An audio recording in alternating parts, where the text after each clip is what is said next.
숨쉬는 순간마다 날마다 숨쉬는 순간마다 내 앞에 어려운 일 보내 주님 앞에 이 몸을 맡길 때 슬픔 없네 두려움 없네 주님의 그 자비로운 손길 항상 좋은 것 주시도다 사랑스레 아픔과 기쁨을 수고와 평화와 안식을 날마다 주님 내 곁에 계셔 자비로 날 감싸주시네 주님 앞에 이 몸을 맡길 때 힘주시네 위로 안주네 어린 나를 품에 안으시사 항상 평안함 주시도다 내가 사랑을 쉬는 동안 살피신다 약속하셨네 인생의 어려운 순간마다 주의 약속 생각해보네 내 맘속에 믿음 잃지 않고 말씀 속에 위로를 얻네 주님의 도우심 바라오며 모든 어려움 이기도다 흘러가는 순간순간마다 주님 약속 새겨봅니다 날마다 숨쉬는 순간마다 날마다 숨쉬는 순간마다 내 앞에 어려운 일 보내 주님 앞에 이 몸을 맡길 때 힘주시네 두려움 없네 주님의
우리의 아버지가 되시는 하나님, 은혜와 사랑을 감사합니다.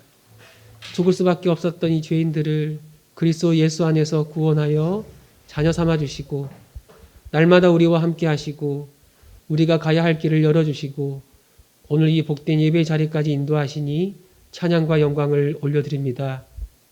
극심한 코로나로 인해서 우리가 한 자리에 모여 함께 주 앞에 나아가지 못하지만 각 가정에서 마음을 열고 주님 앞으로 나아갑니다. 이 시간 우리의 모든 예배를 받아주시고 우리 임재 가운데 찾아오셔서 영광 받아주시고 우리에게는 하늘의 평강과 기쁨이 충만할 수 있도록 은혜 내려 주시옵소서. 함께 하심을 믿습니다. 우리 주 예수 그리스도의 이름으로 기도합니다. 아멘.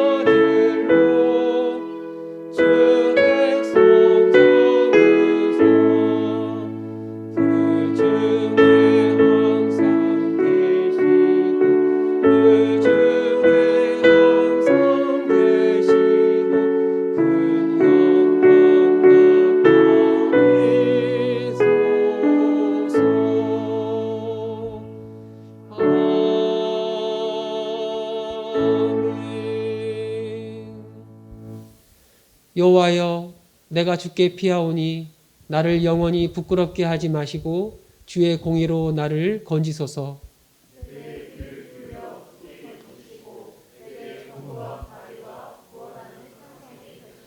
주는 나의 반석과 산성이시니 그러므로 주의 이름을 생각하셔서 나를 인도하시고 지도하소서.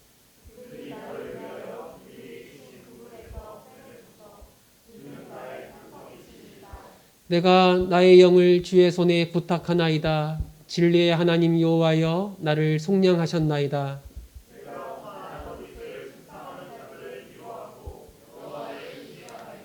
내가 주의 인자하심을 기뻐하며 즐거워할 것은 주께서 나의 고난을 보시고 환난 중에 있는 내 영혼을 아셨으며 원수의 수중에 가두지 아니하셨고 내 발을 넓은 곳에 세우셨음이니이다. 아멘. 전능하사 천지를 만드신 하나님 아버지를 내가 믿사오며 그 외아들 우리 주 예수 그리스도를 믿사오니 이는 성령으로 잉태하사 동정녀 마리아에게 나시고 본디오 빌라도에게 고난을 받으사 십자가에 못 박혀 죽으시고 장사한 지 사흘 만에 죽은 자 가운데서 다시 살아나시며 하늘에 오르사 전능하신 하나님 우편에 앉아 계시다가 저리로서 산자와 죽은 자를 심판으로 오시리라.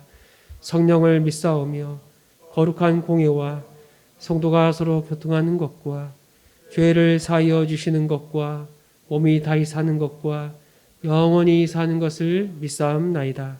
아멘. 아버지 하나님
그러므로 이제 그리스도 예수 안에 있는 자에게는 결코 정죄함이 없습니다. 아멘.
사랑의 하나님, 연일 무더운 폭염 속에서도 하나님의 사랑과 은혜로 지켜주시니 감사드립니다. 날마다 하나님의 말씀을 들을 수 있도록 건강 주심 또한 감사드립니다. 이 시간 하나님 앞에 이 시대를 살아가는 저희들의 모습을 돌아보게 하여 주시옵소서. 사회적 거리두기로 인하여 비록 한자리에 모여 함께 예배할 수 없지만 이 시간 각 가정에서 드리는 예배에 임재하셔서 하나님께 모든 영광을 드리는 복된 예배가 되게 하여 주시옵소서. 조금은 안정을 찾아가고 있었던 코로나 바이러스가 지금은 변이 바이러스로 인해 우리나라와 전 세계가 재확산으로 많은 혼란에 빠져 안정을 되찾지 못하고 더 큰 어려움을 겪고 있습니다. 지난 1년 반 동안 국민 모두의 땀과 눈물, 고통과 희생으로 지내온 시간이었음에 정부의 더 강화된 사회적 거리두기는 우리에게 많은 충격을 주었습니다. 하지만 나와 가족, 이웃 그리고 우리 공동체 전체를 위해서 교회가 먼저 코로나19를 이겨내고 온전한 일상을 되찾을 수 있도록 외출과 모임을 자제하고 철저한 방역수칙으로 바로 서며 기도로 나아가는 교회와 성도 모두가 되게 하여 주시옵소서. 사랑의 하나님, 아직 백신 접종도 다 이루어지지 않고 있는 상황 속에서 변이 바이러스로 더 큰 혼란스러운 가운데 있지만 신속한 백신 접종과 또 다른 백신 개발로 어려운 위기를 극복하게 하시옵소서. 하루속히 코로나가 종식되어 전 교인이 함께 예배드리는 시간이 속히 올 수 있도록 은혜 내려 주시옵소서. 무엇보다도 혼란스러운 이때 저희 교회와 성도 모두가 하나 되게 하여 주시고 주님이 원하시고 주님이 기뻐하시는 뜻을 구하며 어느 때보다 어려움 속에 처한 이들을 돌아보며 하나님의 일에 힘쓰는 교회가 되게 하여 주시옵소서. 오늘 말씀을 전해주시는 목사님께도 건강을 허락하여 주시고 그 말씀을 통해 교회가 더욱더 강건하여지며 하늘 소망을 꿈꾸는 교회로 세워주시옵소서. 지금도 세계 곳곳에서 묵묵히 어려움 속에 복음을 증거하시는 선교사님들에게도 함께하여 주시고 세상 풍파에 넘어지지 않고 맡은 사명 온전히 감당하게 하시고 날마다 성령 충만의 은혜를 내려 주시옵소서. 오늘도 하나님의 말씀에 순종하여 자기 자리를 지키며 헌신하는 하나님의 자녀들을 축복하여 주시옵소서. 감사드리며 이 모든 말씀을 살아계신 예수님의 이름으로 기도합니다.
예배 가운데 찾아오시는 아버지 하나님, 비록 영상으로 드리는 예배지만 그곳에 하나님이 계시지 않으시면 공허한 시간을 보낼 수밖에 없사오니 찾아오셔서 만나주시고 받아주시기를 원합니다.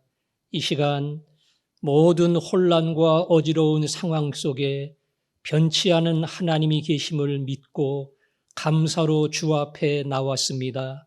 사랑하는 주의 종들을 기억하시고 감사로 예배를 드리는 그 제사가 나를 기쁘게 한다고 하는 것처럼 하나님 하늘의 문을 열고 복을 주시고 예수 안에 부족함이 없음을 사막과 같은 인생 속에서 깨달아 알게 하여 주옵소서. 예수님 이름으로 기도합니다. 아멘. 광고는 박성용 선교사님, 제소자, 출소자, 노숙인 사역을 하시는 박성용 선교사님 편지가 와 있습니다. 하나님 아버지 말씀 보겠습니다. 갈라디아서 1장 6절부터 10절까지입니다.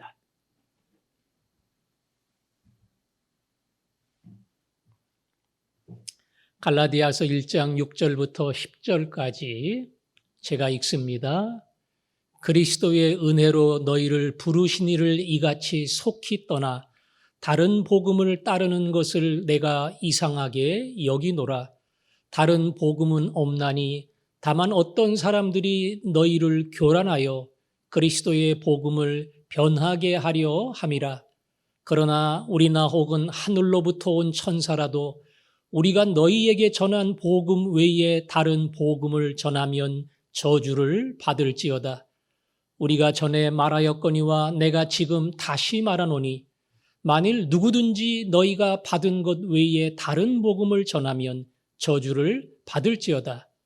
이제 내가 사람들에게 좋게 하랴 하나님께 좋게 하랴 사람들에게 기쁨을 구하랴 내가 지금까지 사람들에게 기쁨을 구하였다면 그리스도의 종이 아니니라. 아멘. 우리가 부르는 복음 찬송가 중에 나를 지으신 이가 하나님, 나를 부르신 이가 하나님, 나를 보내신 이도 하나님, 나의 나 된 것은 하나님 은혜로 된 것이다. 그런 찬송이 있습니다. 우리가 지난 주일날 갈라디아서의 서두 첫 번째 말씀을 생각해 봤는데요. 그 말씀을 가장 잘 요약해 주는 찬송이다. 이렇게 생각을 합니다. 악한 세대에서 우리를 위하여 대속으로 건져주신 자기 몸을 버리신 예수 그리스도. 나를 부르신 하나님이죠. 바울을 향해서 그리스도 예수와 아버지 하나님으로 말미암아 사도된 바울은 하나님의 명령으로 세상에 복음을 증거하는 사도로 그는 보냄을 받았는데 우리가 동일하게 예수를 믿은 다음에 교회에 머무는 사람이 아니라 우리의 가정과 우리의 동네와 우리의 일터를 향해 가서 내가 작은 예수가 되고 내 입으로 예수를 믿으라고 권면하며 전하는 사람이 되어야 하는 그런 보냄을 받았다고 하는 명령을 우리도 받았습니다. 따라서 그 찬송 나를 부르신 이가 하나님, 나를 보내신 이도 하나님, 그것은 지난 주일날 함께 나눈 그 말씀을 잘 보여주는 가사다 이렇게 생각을 합니다. 오늘부터 시작하는 6절이 이 갈라디아서의 본론이 됩니다. 오늘 6절부터 10절까지니까 5절인데요. 읽으면서 짐작을 했는가 모르겠지만 이 5절 안에 계속 반복해서 나오는 단어가 있죠. 뭡니까? 생각하며 읽었으면 머릿속에 떠오를 거예요. 복음이에요. 복음. 복음이라는 단어가 5절 안에 6절이 나옵니다. 그리고 조금 정확하게 이야기하면 다른 복음, 다른 복음, 다른 복음, 이 다른 복음이라고 하는 말이 그중에 5번이 나와요. 그러니까 뭔가 복음에 대해서 특별히 다른 복음에 대해서 말하려고 하는 겁니다. 다른 복음이다. 그런 거 보면 원래 복음이 있겠죠? 첫 번째 복음이 있겠죠? 그러니까 다른 복음 이렇게 이야기한 겁니다. 이 첫 번째 복음, 원래 복음은 뭐냐? 성경 말씀 보니까 6절에 그리스도의 은혜로 너희를 부르신 이를 이같이 속히 떠나. 그 다음에 뭐라고 했습니까? 다른 복음을 따르는 것을 내가 이상히 여기노라. 7절에 다른 복음은 없나니 다만 어떤 사람들이 교란하여 그리스도의 복음을 변하게 하려 함이라. 여기 그리스도의 복음이라는 말이 나와요. 그리스도의 복음, 이게 원복음이고 첫 번째 복음입니다. 다시 말하면 원래 그 복음의 내용과 핵심은 예수 그리스도라는 거예요. 우리가 지난 주일날 이 말씀을 생각했잖아요. 악한 세대에서 우리를 죄 가운데 건지기 위하여 자기 몸을 버리신 예수 그리스도. 바로 그리스도, 날 위해 죽은 예수. 성자 하나님이 나 때문에 사람이 되셨고, 사람이 되신 성자 하나님이 나 때문에 죽으셨다. 이 그리스도를 증거하는 복음, 이게 원복음이고 첫 번째 복음입니다. 바로 그 복음을 가지고 그 다음에 이야기하기를 이렇게 말을 했어요. 우리나 혹 하늘로부터 온 천사라도 우리가 너희에게 전한 복음 외에, 그랬죠? 바울이 복음을 전했어요. 바울이 전한 복음은 누구의 복음이요? 그리스도의 복음이에요. 사람이 되신 그리스도, 생명 주신 그리스도, 그 그리스도의 복음을 바울이 전한 겁니다. 그래서 그 다음 절에는 너희가 받은 복음 그랬잖아요. 그리스도의 복음이 원복음이요, 첫 번째 복음이요. 내가 그 복음을 너희들에게 전했고 너희들이 그 복음을 받았다. 이것이 너희들이 알아야 될 복음이다. 이렇게 말하는 겁니다.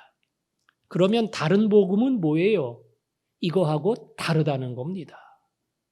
그 다른 복음의 내용은 오늘 본문에 설명은 안 돼 있어요. 그러나 갈라디아서를 쭉 읽다 보면 이 다른 복음은 원복음에다가 행위를 자꾸 붙이는 겁니다.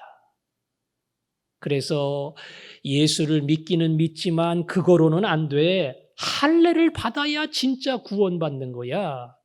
예수를 믿지만 십계명과 율법을 지켜야 돼. 예수를 믿지만 유월절도 지키고 초막절도 지키고 하나님이 지키라고 하는 절기를 잘 지켜야 돼. 그래야 진짜 구원받는 사람이 되는 거야. 거기에 뭔가 우리가 지켜야 될 그러한 행동을 자꾸 집어넣습니다. 이게 다른 복음이에요. 그러니까 바울이 증거한 첫 번째 복음은 참 복음이고 거기에 뭘 자꾸 보태가지고 이렇게 하고 저렇게 하고 이것도 보태고 저런 행동도 해야 구원을 받는다. 이거는 다른 복음, 거짓 복음입니다. 예수를 믿지만 거기에 따라오는 행동이 있어야 된다. 많이 들어본 설교 같지 않아요? 야고보서 설교하면서 제가 계속 강조했잖아요. 행위가 따라오지 않는 믿음은 죽은 믿음이다. 그러니까 믿음은 반드시 행동이 따라와야 돼요. 그게 안 따라오면 죽은 믿음입니다. 오늘 다른 복음이 엇비슷하게 말하잖아요. 거기에 자꾸 행동이 붙어야 돼. 말씀도 따라오고 지키고 그리고 열심히 성경의 명령을 따라서 행동해야만 진짜 구원이야. 같은 거 같은데 사실은 다른 거예요. 야고보 사도가 이야기하는 것은 진짜 믿음을 가졌다면 그 믿음 후에 행동이 따라오게 돼 있다. 믿음의 결과가 행동이라는 겁니다. 오늘 갈라디아서가 이야기하는 다른 복음은 뭐예요? 행동이 있어야 진짜 믿음이다. 그 행동을 조건으로 보는 겁니다. 이 완전히 다른 겁니다. 진짜 믿음은 행동이 따라온다. 이거하고 행동이 있어야 그 믿음 진짜 믿음이지 행동이 없으면 가짜야. 이거는 완전히 다른 얘기입니다. 다른 복음은 오늘 구원의 믿음을 그런 식으로 행동이 포함이 되고 있어야 그게 진짜 믿음이 된다.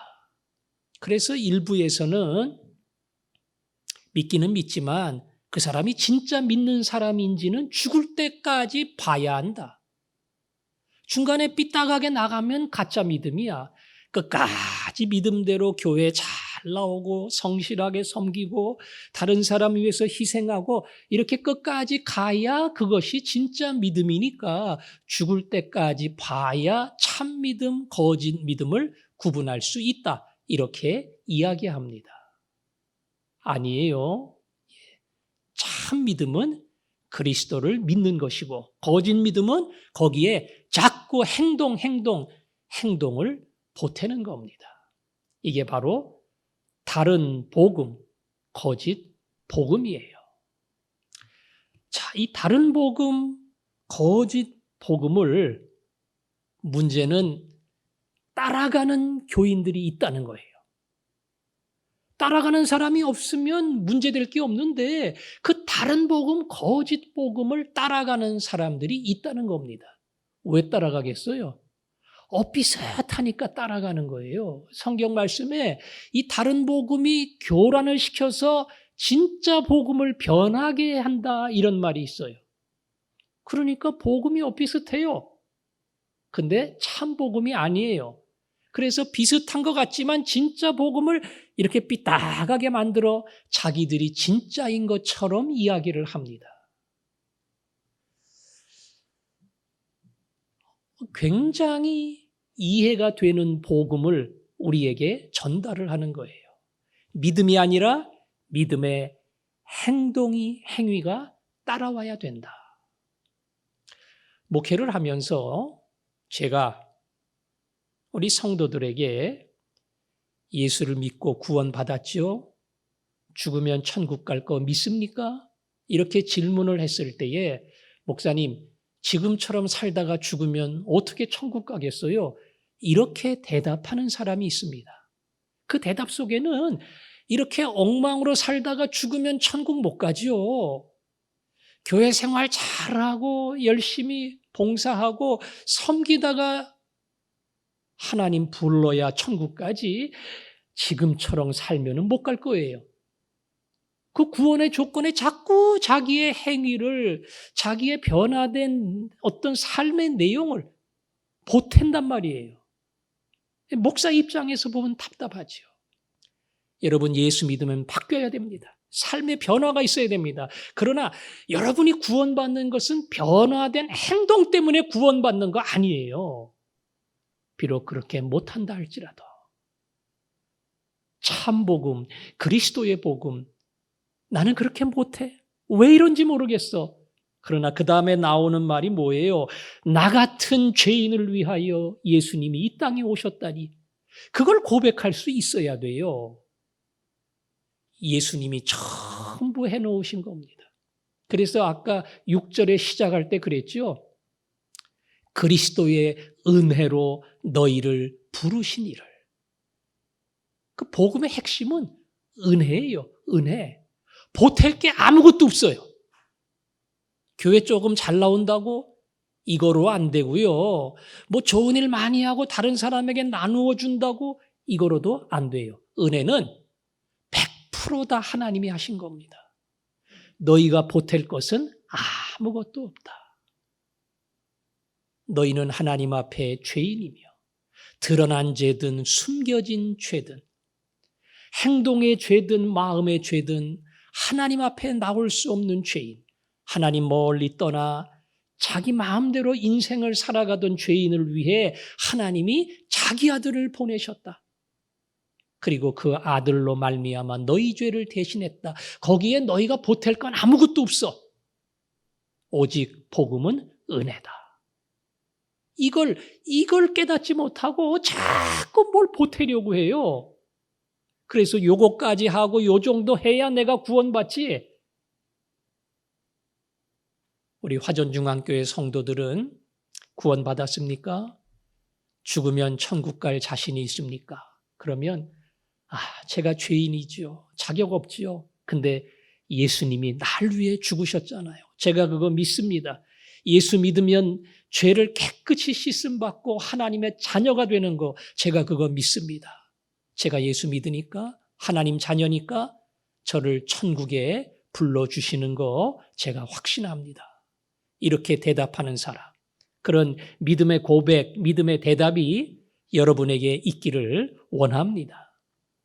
자, 바울이 다른 복음을 이야기하다가 그 밑으로 쭉 내려가면 조금 강한 경고를 합니다. 6절, 7절, 8절에 보면 이런 이야기를 하지요. 우리가 너희에게 전한 복음 외에 다른 복음을 전하면 저주를 받을지어다. 한 번만 한 게 아니에요. 그 다음에 보면 또 이렇게 이야기합니다. 만일 누구든지 너희가 받은 것 외에 다른 복음을 전하면 저주를 받을지어다. 2번 얘기했어요. 다른 복음 전하면 저주받는다. 다시 말한다. 다른 복음을 전하면 저주를 받는다. 이 저주라는 단어가 믿는 자에게는 어울리지 않는 아주 지나친 용어잖아요. 근데 그걸 사도 바울이 쓰고 있어요. 저주받는다고. 이 다른 복음을 전하는 사람, 이 사람은 저주를 받는다. 누구 때린 거 아니에요. 무슨 사람을 죽인 것도 아닙니다. 말로 한 거예요.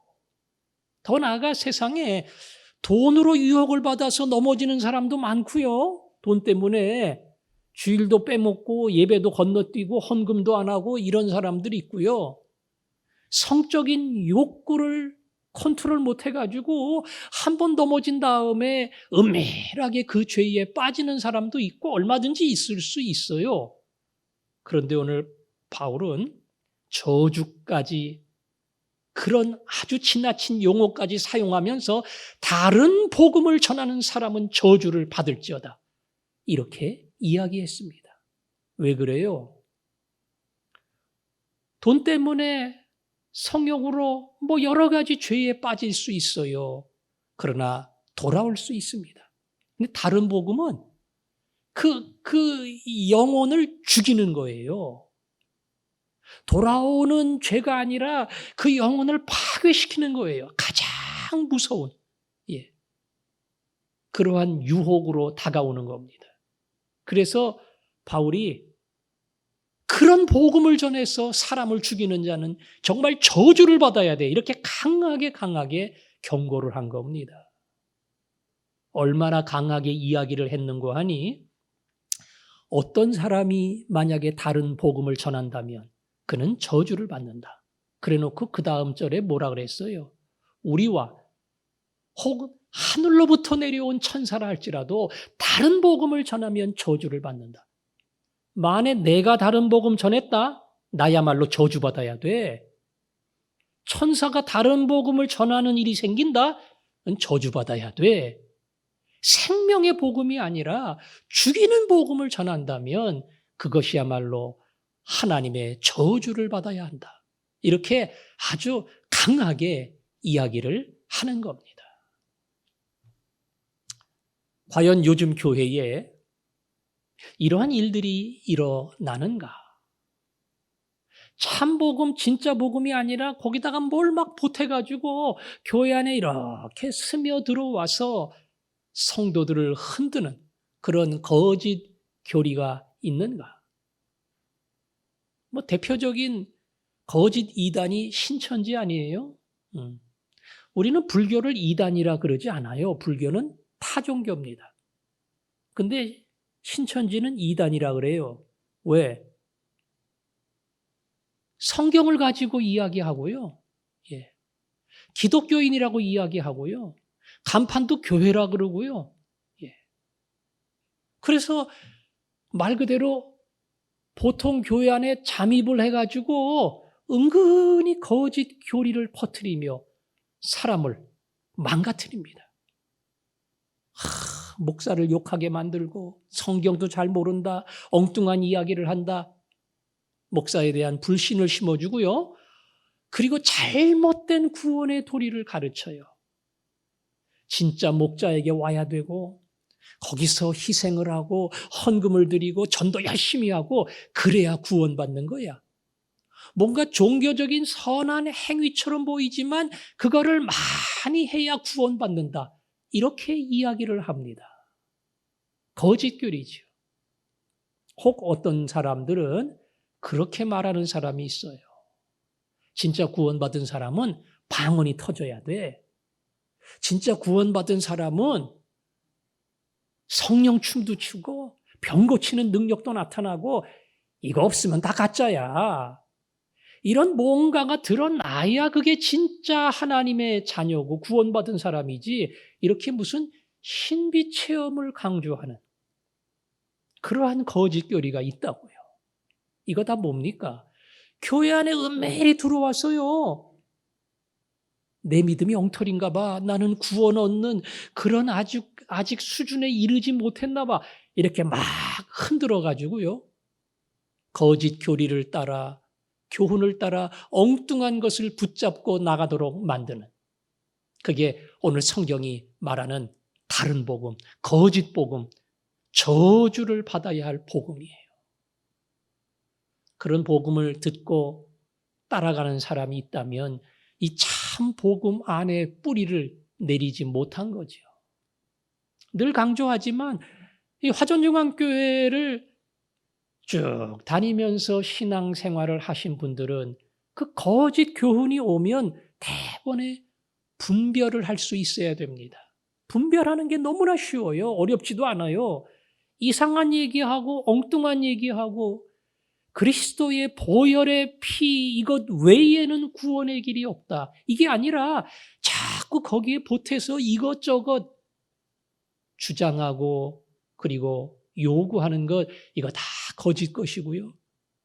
오직 예수님만이 하나님의 자녀고 아니 하나님의 사람이고 그리고 우리의 찬양을 받아야 될 대상인데 엉뚱한 사람이 그 자리에 서서 사람들의 집중을 받고 대접을 받고 그리고 어느덧 교주 노릇, 왕 노릇 하려고 한다면 그거 다 이단이에요. 그거 다 거짓이에요. 그것을 구분할 수 있어야 합니다. 바울은 갈라디아서 본론을 시작하면서 초판부터 이걸 강조합니다. 다른 복음. 이 복음이 은밀히 들어오는데 그 복음을 따라가는 사람이 있어. 그래서 내가 이상하게 여긴다. 이해할 수가 없어. 왜 그걸 따라가는지. 참 복음, 그리스도의 복음 이걸 발견한 사람은 거짓 복음을 분별할 줄 알고 거부하고 배격할 줄 알아야 돼. 너무나 그 거짓 복음이 교회에 스며들어 사람을 흔들기 때문에 바울은 갈라디아서 초판부터 아주 강력하게 경고하고 이야기를 하고 갈라디아 성도를 향해서 다시 한번 바른 믿음에 서도록 촉구를 하는 겁니다. 목사가 항상 구원의 길은 예수밖에 없다는 이 구원의 참 진리를 이야기합니다. 대표 기도하시는 분들이 올라와서 기도할 때도 하나님 우리가 이렇게 했으니까 우리를 구원해 주셨습니다. 이런 기도 안 하잖아요. 자격 없는 저희들을 위해서 이 땅에 오신 예수님, 우리를 위해 대신 죽으신 예수님, 그 예수님 감사합니다. 그 기도를 가만히 들어도 그 안에 복음이 담겨 있어요. 그래서 화전중앙교회를 다니면서 이 복음의 진리를 깨달은 사람은 거짓 것을 분별하고 배격하고 거짓 것이 있을 때마다 진짜를 발견한 내가 얼마나 감사한 건지. 바른 교회에 와서 바른 말씀 배우고 그 바른 진리를 깨달아 구원의 자리에 들어오는 것이 이것이 하나님의 큰 사랑이구나 이거를 알게 돼요. 화전중앙교회 다니는 거, 화전중앙교회 성도가 된 거, 여기서 진짜 복음의 말씀을 듣는 거, 그리고 하나님의 구원받는 자녀가 된 것, 이것이 여러분들이 날마다 감사하는 제목이 될 수 있기를 바랍니다. 자, 그리고 맨 마지막 10절에 보니까 이런 말이 나와요. 이제 내가 사람들에게 좋게 하랴, 하나님께 좋게 하랴, 사람들에게 기쁨을 구하랴. 내가 지금까지 사람들의 기쁨을 구하였다면 그리스도의 종이 아니니라. 보통 이 구절을 기억하시는 분들은 내가 어떻게 사람 비유 맞추겠어? 하나님 기쁘게 해야지. 하나님의 종인데, 그리스도의 종인데 주님 마음에 맞게 살아야지, 이제 그런 말씀으로 생각을 합니다. 틀린 건 아니에요. 근데 앞에 문장하고 이렇게 쭉 연결해 보면 이 말씀의 뜻을 정확하게 알 수가 있습니다. 자, 바울이 다른 복음은 없어. 내가 받은 복음, 그리스도의 복음, 이 생명의 복음, 이것 외에 진정한 복음, 너희를 살리는 복음이라고는 없어. 그건 다 거짓 복음이야. 그건 다 너희를 변하게 만드는, 말 그대로 저주를 받아야 될 복음이야. 그거 너희들이 분별하고 배격해야 돼. 이렇게 강조를 했어요. 강조한 이유가 가만 보니까 자기가 전한 복음이 진짜다, 요걸 내세우려고. 그래서 자기가 인정받고 대접받고 결과적으로 어떤 이득을 취하고 이런 거 다 계산해가지고 다른 복음 가짜야. 그거 사람 망치는 거야. 그런 거 전하는 사람은 저주받아야 돼. 이렇게 다른 복음 전하는 사람들을 그냥 도매급으로 다 밀어버리고, 그리고 어느덧 내게 진짜야, 이렇게 은근히 자기를 드러내는, 사실은 그런 의도가 있는 게 아닌가, 이런 생각을 할 수도 있어요. 그래서 오늘 이 10절이 있는 겁니다. 내가 사람들에게 기쁘게 하랴, 하나님께 좋게 하랴. 사람들에게 좋게 하랴, 하나님께 좋게 하랴. 여러분, 이 다른 복음이 행위를 강조할 때에 이건 사실 굉장히 설득력이 있는 이야기예요. 그냥 믿습니다. 그러면 구원받는데요. 이거 하고. 믿기는 믿는데 거기에 열심히 율법도 지키고 절기도 지키고, 말 그대로 자기가 믿는다고 하는 그 많은 것 위에다가 행동이 따라오는 사람, 이 사람이 진짜 구원받는 사람이다. 이 두 번째가 훨씬 설득력이 있잖아요.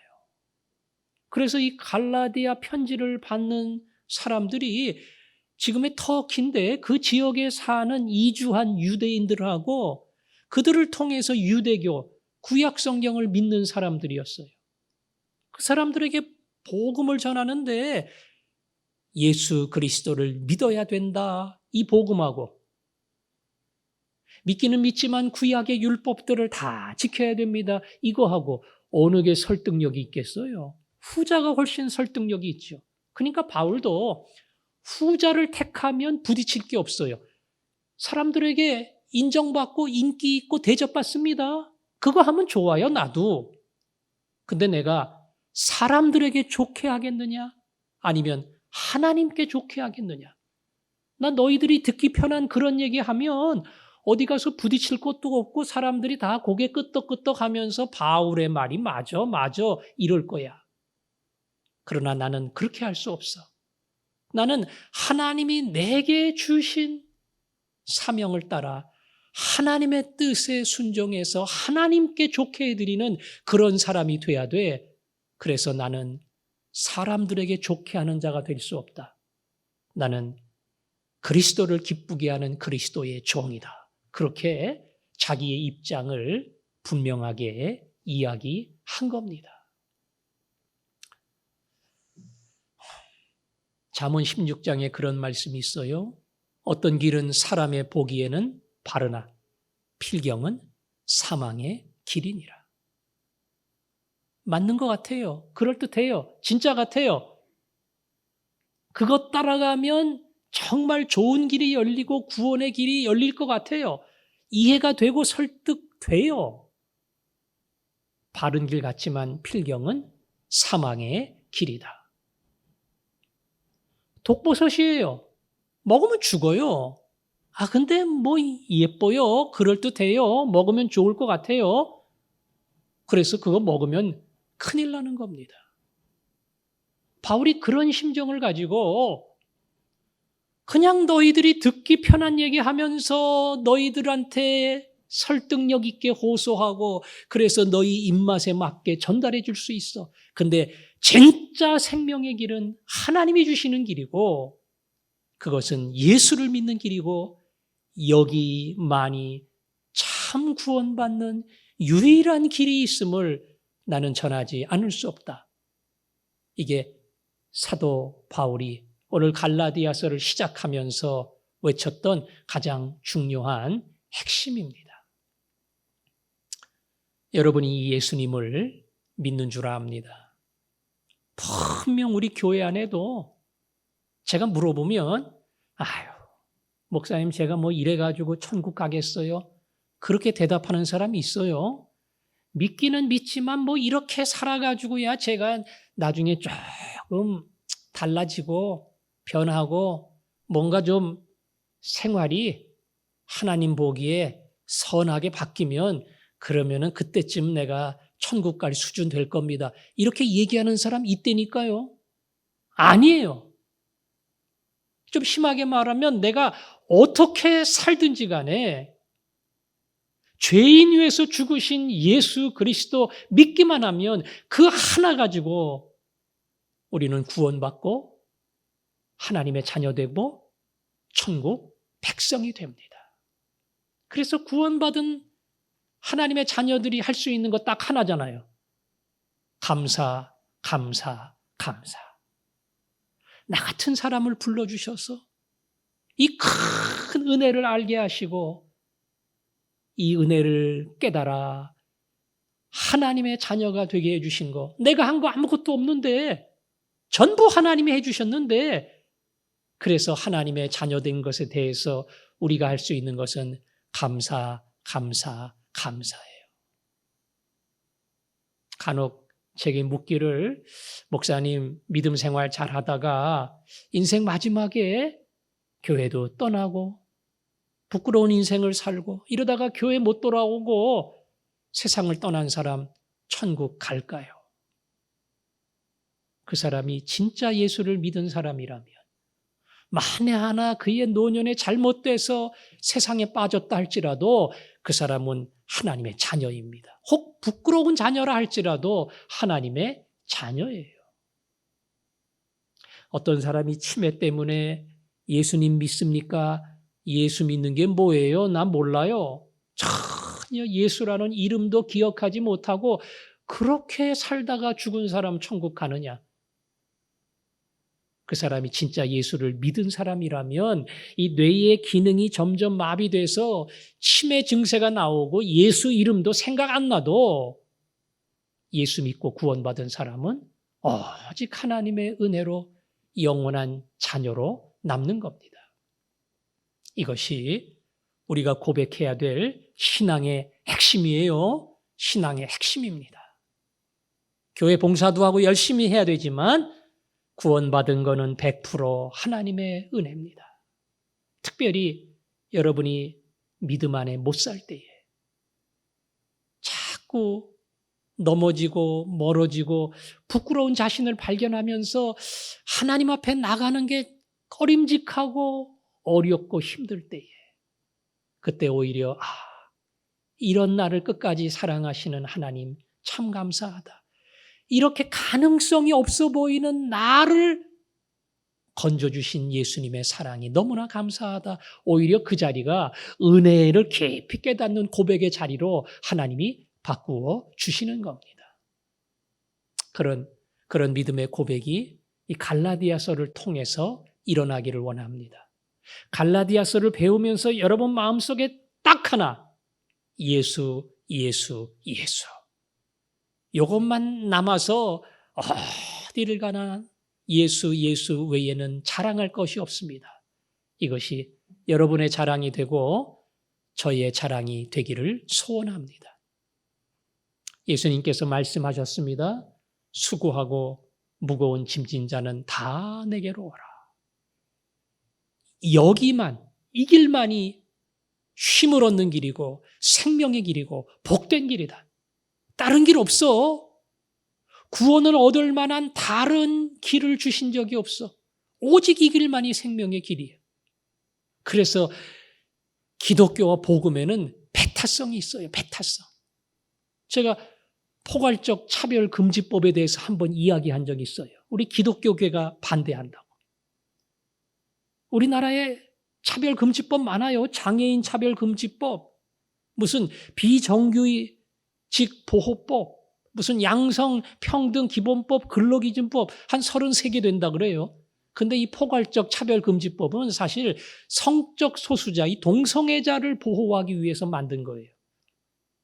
우리는 그들이 성적 소수자로 약자인 것을 알고 누구보다 깊이 이해하고 사랑해야 됩니다.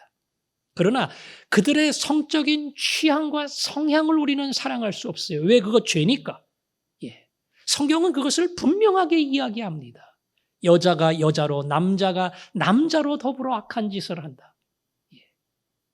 그래서 만약에 그게 법으로 보호되면, 아니 목사님이 설교 강단에서 동성애 죄라 그랬어요. 옆집에 교회 다니는 아저씨가 뭐 남자끼리 산다, 여자끼리 좋아한다, 저 집 이상한 사람들이야, 이런 얘기했어요. 저 모욕당했습니다. 고소하면 위법 행위를 하는 우리가 처벌받아야 돼요. 그래서 우리는 분명한 진리를 이야기할 수 있어야 되고, 그리고 그 진리를 가지고 그들을 끝까지 사랑하고 품고 도와줘야 된다. 왜? 속 좁아서 그러는 거 아니에요. 그냥 다 포용해주면 좋은데 그건 못해요. 오직 복음은 하나이기 때문에 그렇습니다. 구원의 복음도 딱 하나예요. 예수 외에는 없어요. 그분의 십자가 외에는 없어요. 날 위해 이 땅에 오신 하나님의 아들, 그분 외에는 길이 없어요. 그래서 이 복음 예수, 이 예수를 증거하는 것, 이것이 믿는 자가 어디를 가든 해야 될 유일한 선택이고 생명이고 그리고 살아나는 길인 줄로 믿습니다. 오늘 이 믿음을 가지고 우리가 찬송하겠습니다. 난 예수가 좋다오. 왜냐하면 그분이 우리의 생명의 길이고 그분만이 참 복된 길이고 그분만이 진정한 쉼을 주기 때문에 그렇습니다. 우리가 이 믿음의 고백을 가지고 예수님 만난 거 참 감사합니다. 뭐 보태야 된다고 생각하면 못하면 불안하죠. 그러다가 죽으면 큰일 나죠. 그런데 그때도 더 감사한 것, 나 같은 놈, 오직 주의 은혜로 그때도 은혜가 더 크게 부어지는 자리인 줄로 믿습니다. 난 그래서 오직 예수님뿐입니다. 우리 이 마음을 가지고 많은 사람들은 참된 진리를 모른 채 살아겠지만 난 예수가 좋다. 찬양하겠습니다.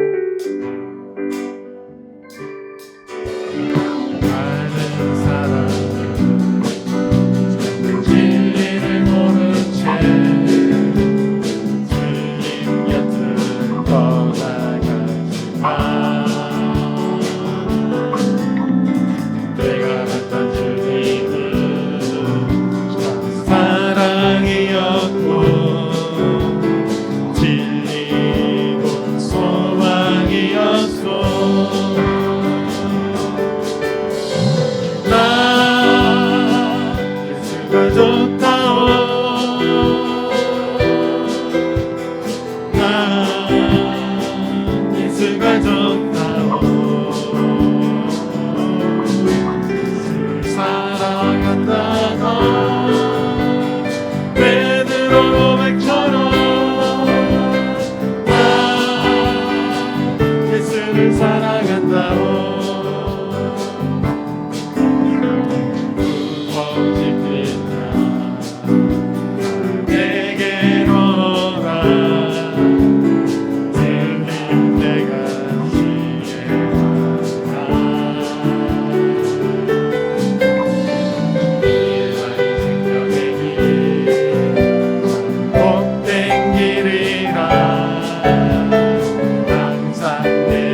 사랑한다오.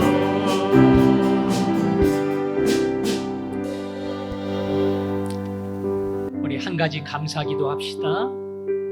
하나님, 날 위해 이 땅에 오신 거 감사합니다. 하나님, 날 위해 죽어주신 거 감사합니다. 제가 구원받은 거 오직 이거 하나 때문입니다.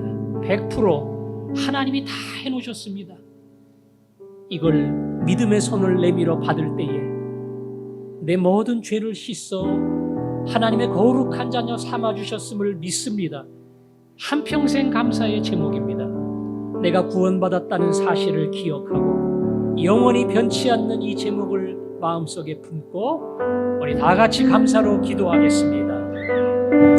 아버지 하나님, 감사합니다.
사람이 되신 예수님, 날 위해 죽으신 성자 하나님, 이것 외에는 내 죄가 용서함 받고 거룩한 하나님의 자녀가 될 수 있는 길이 없는 줄 압니다. 전부하신 하나님, 그리고 나를 불러주신 하나님, 감사합니다. 무언가 좋은 일을 하고 착한 행위를 많이 쌓아야 구원받는 것처럼 착각하지 않게 하시고 나 같은 죄인을 구원하신 이 하나님의 큰 은혜를 기억하며 넘어질 때마다 쓰러질 때마다 더 큰 은혜로 인해 감격하는 저희들이 되게 하여 주옵소서. 예수님 이름으로 기도합니다. 아멘.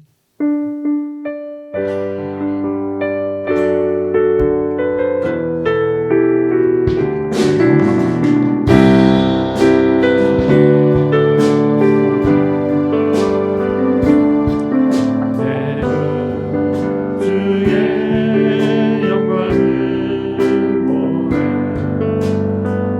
우리 가운데 계신 주님, 그 빛난 영광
생명을 주신 예수님 은혜와 아들을 포기하신 아버지의 사랑과 깨닫게 하시는 성령님의 교제하심이 오직 예수, 오직 예수, 구원의 이름을 부르며 찬양하는 주의 백성들 마음속에 영원토록 함께 계시기를 축원하옵나이다. 아멘.